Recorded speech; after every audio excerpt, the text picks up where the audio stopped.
Hello class, आप सभी का स्वागत है मेरे यूट्यूब चैनल पे।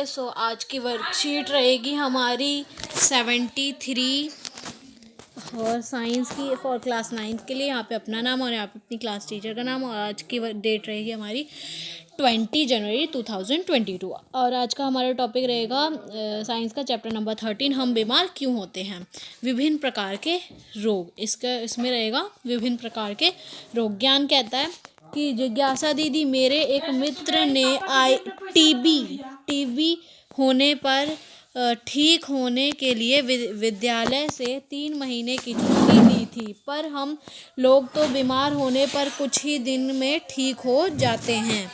तो यानी कि जो उनके विज्ञान का जो था दोस्त, उसको टीबी हुआ था, तो उसने 3 महीने की छुट्टी ली थी। तो वही कहता है कि फिर जिज्ञासा कहती है, ज्ञान, मधुमेह, थायराइड, कैंसर तथा टीबी जैसे रोग हमारे जीवन को बहुत नुकसान पहुंचा सकते हैं, क्योंकि यह जल्दी ठीक नहीं हो सकते। कभी कभी यह रोग कई साल तक या जीवन पर्याप्त तक रहते हैं। वह रोग जो लंबी अवधि तक रहते हैं उन्हें दीर्घकालिक रोग या जीर्ण रोग कहते हैं। लेकिन खांसी, जुकाम, बुखार, सिरदर्द और आँख आना इत्यादि रोग जल्दी ठीक हो जाते हैं। वह रोग तो कम अवधि में ठीक हो जाते हैं, तीव्र रोग कहलाते हैं। यह रोग हमारे जीवन को स्थायी नुकसान नहीं पहुंचाते हैं। ओके बच्चों, जो लोग इसमें बच्चों ज़्यादा कुछ नहीं है, बस आपको मेन पॉइंट्स याद करनी है। ये तो ठीक है। वो लोग जो जैसे सर्दी जुकाम हो गया, जो रोग यानी कि जो बीमारी जल्दी ठीक हो जाती है उसे हम तीव्र रोग कहते हैं, और जो बीमारी ज़्यादा समय लगाती है यानी कि शायद वो जीवन भर तक भी रह जाए, उसे हम दीर्घकालिक या फिर जीर्ण रोग कहते हैं। तो इसमें हमारा 2 है, रोग फैलने के आधार पर हम रोगों को 2 प्रकार में बांट सकते हैं। पहला है संक्रामक रोग, दूसरा है असंक्रामक रोग। पहला हम संक्रामक रोग के बारे में पढ़ते हैं। वे रोग जो एक व्यक्ति से दूसरे व्यक्ति तक फैलते हैं वह संक्रामक रोग कहलाते हैं। यानी कि जो मेरे से किसी और में फैल जाएगा वो संक्रामक रोग कहलाएगा। जैसे अभी फॉर एग्जांपल कोरोना, ये कुछ सूक्ष्मजीव जैसे रोगाणु कहते हैं, जिन्हें रोगाणु कहते हैं, के द्वारा होते हैं। यानी कि जो ऐसे तो नहीं है कि कोरोना आ गया और हो गया, तो वो किसी ना किसी के द्वारा तो होगा ना। यानी कि जो वो होता है, जैसे कि कोरोना जो है, कोरोना तो उसका वो है ना नाम, कोविड-19 कोरोना, लेकिन वो असली में है वो क्या है, वो एक वायरस है। तो वैसे ही जो ये सब होते हैं संक्रामक रोग होते हैं, वो किसकी वजह से होते हैं, रोगाणु की वजह से होते हैं। ये रोग लोगों में संक्रमित हवा, पानी, स्वस्थ व्यक्ति और अन्य माध्यम से संचालित होते हैं। यानी कि हवा, जैसे कि मैं यहाँ पे खांस रही हूँ, तो जो हवा में मतलब जो मेरे मतलब जो गंदे कण होंगे यानी कि रोगाणु के कण होंगे, वो हवा में फैल जाएंगे। हवा में फैलेंगे तो आप उस रूम में हो जैसे, तो आप जब सांस लोगे तो वो आपके अंदर चले जाएंगे, या फिर मेरा जूठा पानी पीने से आप को रोग हो जाएगा। या फिर जैसे कि मैं खांस रही हूँ और सामने एक बिल्कुल स्वस्थ व्यक्ति है, उसके में भी हो सकता है। इन्हें हम संचारित रोग भी कहते हैं। यानी कि हम संक्रमक के बदले इनको हम संचारित रोग भी कह सकते हैं। ठीक है, अब पॉइंट देखते हैं। इन रोगों को उनके कारकों के आधार पर निम्न वर्गों में रखा जा सकता है। जीवाणु जनित रोग, टाइफाइड, हैजा, तपेदिक यानी कि टीबी रोग आदि।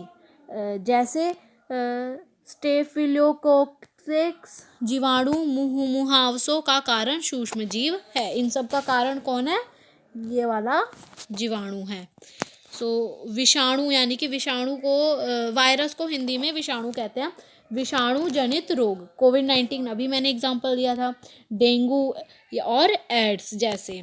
जैसे सार्स विषाणु तीव्र श्वसन स्ट्रोम का कारक है।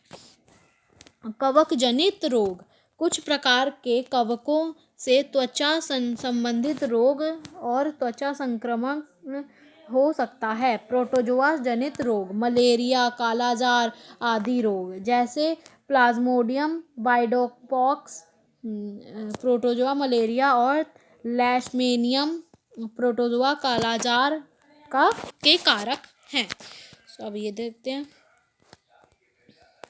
अब असंक्रामक रोग पढ़ते हैं।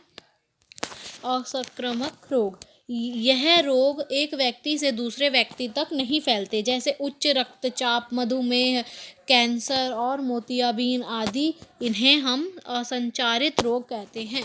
जैसे कि अगर मुझे मतलब भगवान ना करे कि हो, अगर मुझे बुखार होता है तो अगर आप मुझे छूते हो तो ऐसा तो नहीं है आपने मुझे छू लिया तो भाई आपको भी हो जाएगा, ऐसा तो नहीं है ना। तो मतलब ऐसा नहीं होता है इस वाले में जीव में, ठीक है, जीव में। सो नेक्स्ट पॉइंट देखिए। यह रोग अस्वस्थ जीवन शैली, किसी आंतरिक अंग या ग्रंथि के सही से कार्य नहीं करने पर, अल्प पोषण, उम्र बढ़ाना व अन्य ऐसे कारणों से हो सकते हैं। अब नेक्स्ट देखते हैं। ये रहा। जब भी हम किसी रोग से ग्रस्त होते हैं, हमारा शरीर उस रोग के प्रतिक्रिया उसके लक्षण के रूप में करता है। उदाहरण के लिए सिर दर्द, दस्त लगना, खांसी और बुखार कोविड-19 के लक्षण, और गले में सूजन या फूलना होना घेंघा बीमारी के लक्षण। जो भी अंग रोग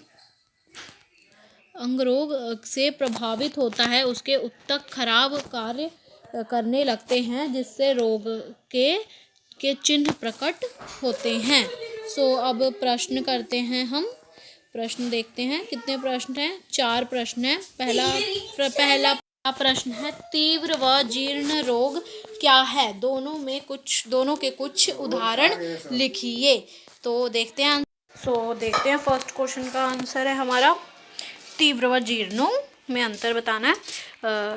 वह रोग जो कम अवधि में ठीक हो जाते हैं उन्हें तीव्र रोग कहलाते हैं।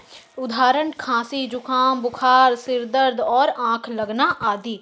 वह रोग जो लंबी अवधि तक रहते हैं उन्हें दीर्घकालिक या जीर्ण रोग कहते हैं। उदाहरण के लिए मधुमेह, थायराइड, कैंसर तथा टीबी आदि। ठीक है। अब सेकंड क्वेश्चन देखते हैं। सेकंड क्वेश्चन है कि संक्रामक रोग क्या होते हैं और यह कैसे फैलते हैं? कुछ संक्रामक रोग और उनके कारक सूक्ष्मजीवों के नाम लिखिए।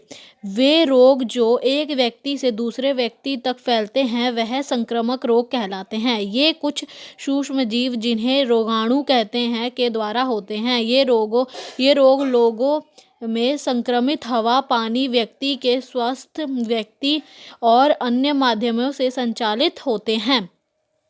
कारक सूक्ष्मजीव देखते हैं। कारक सूक्ष्मजीव है जीवाणु जनित रोग, टाइफाइड, हैजा, तपेदिक रोग आदि।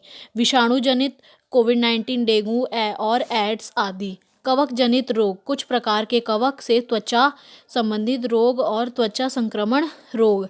प्रोटोजोआ जनित रोग, मलेरिया, कालाजार आदि रोग। अब फोर्थ क्वेश्चन देखते हैं। थर्ड क्वेश्चन देखते हैं।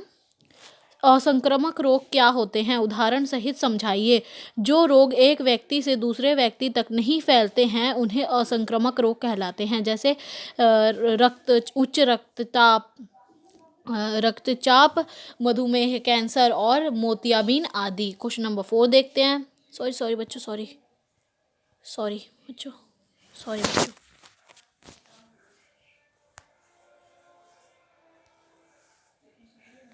क्वेश्चन नंबर 4 देखते हैं। क्वेश्चन नंबर 4 है हमारा, क्या कोविड-19 एक तीव्र रोग है? स्पष्ट कीजिए। हाँ, कोविड-19 एक तीव्र रोग है क्योंकि यह कम अवधि यानी कि 14 से 21 दिन में ठीक हो सकता है। सो आज की वर्कशीट हमारी कंप्लीट होती है साइंस की। सो अब अगर आपको किसी भी सब्जेक्ट यानी कि हिंदी ग्रामर या इंग्लिश ग्रामर में अगर आपको कोई प्रॉब्लम होती है, सो आप मुझे कमेंट करके बता सकते हैं। एंड आपको वर्कशीट में कोई प्रॉब्लम होती है तो आप मुझे कमेंट करके बता सकते हैं। एंड आपको कहीं चैप्टर में की समरी चाहिए तो आप मुझे कमेंट करके बता सकते हैं। सो हम अलविदा लेते हैं एंड मिलेंगे नेक्स्ट वीडियो में। Good luck.